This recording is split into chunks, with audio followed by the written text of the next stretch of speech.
Hi everyone, welcome back to the Property Finance Podcast, and today I want to focus on a specific product. So this is a product that I did a podcast about in 2020, I think it was.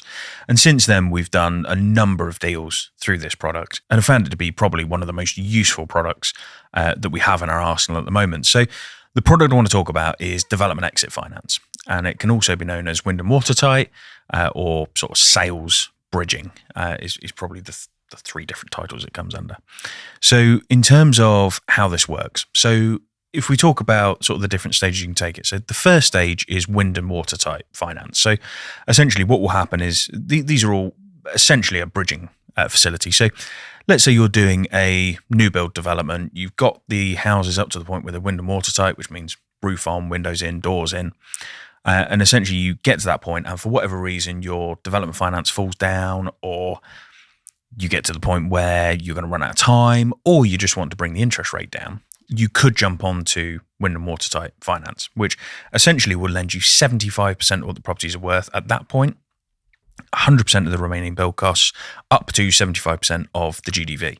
So where that can be beneficial is actually you could get the properties to wind and watertight and then actually use it to release equity, because if you go down the route of standard development finance, you will have only released 65% loan to GDV up to that point. So what will happen is you will then go on wind and watertight, release 75%. So there could be the opportunity to release up to 10% of the GDV, and then obviously release a chunk day one. And potentially if your build costs have gone up as well, that product could cover those increase in build costs as well. So that's sort of the first stage that I would use it. The second stage is when you get to the point of sort of the build being done. Maybe you've got a couple of last few bits to do, sign-offs to finish. So you're probably 90% complete. So at that point, you would use just a standard bridge. They'd lend you 75% of what the properties are worth, and it would just be as straightforward as that. And the third stage is kind of the sales bridge, which is everything's finished, everything's signed off, everything's done, and you literally just go straight bridge, sales exit bridge, and it would be 75% again of what those properties are worth.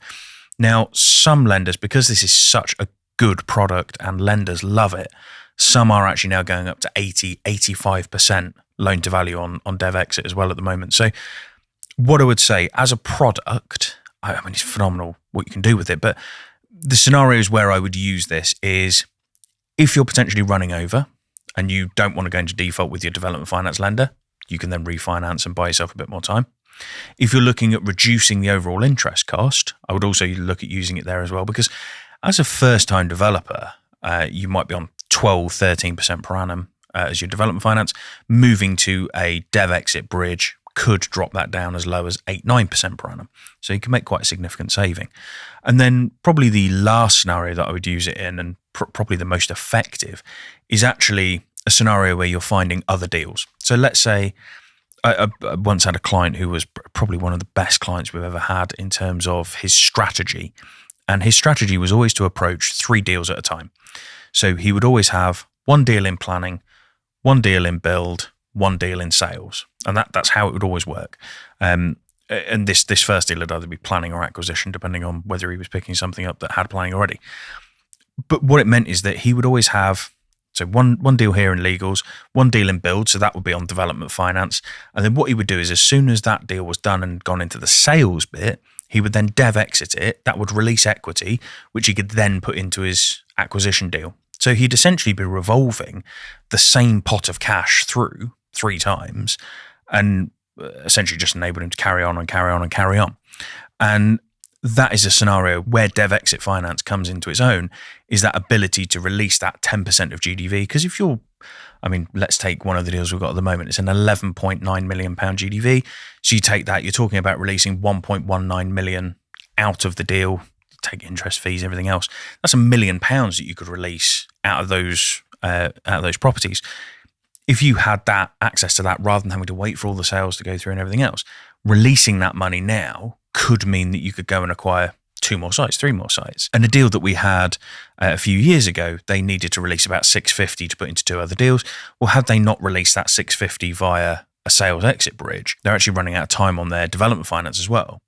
So what would have happened is they would have gone into default on their development finance. They wouldn't have been able to release the equity that they needed. They wouldn't have been able to pick up the other 2 projects that they were looking at. So it would have just had a real knock-on effect to the business. So by having dev exit finance, which you can use from any point from wind and watertight, it just really opens up some options in terms of releasing equity and decreasing costs. So I thought I'd just do a podcast on it because I thought it's been 5 years since I last spoke about it. And it's just grown so massively in terms of a product. So many more lenders now offer it that I think it's worth sort of putting it on everyone's radar so that if you are in development and there is a development that you're looking at exiting out of a bit quicker, then that could hopefully be something that you could use. Hopefully you found that useful, and I'll catch you on the next one.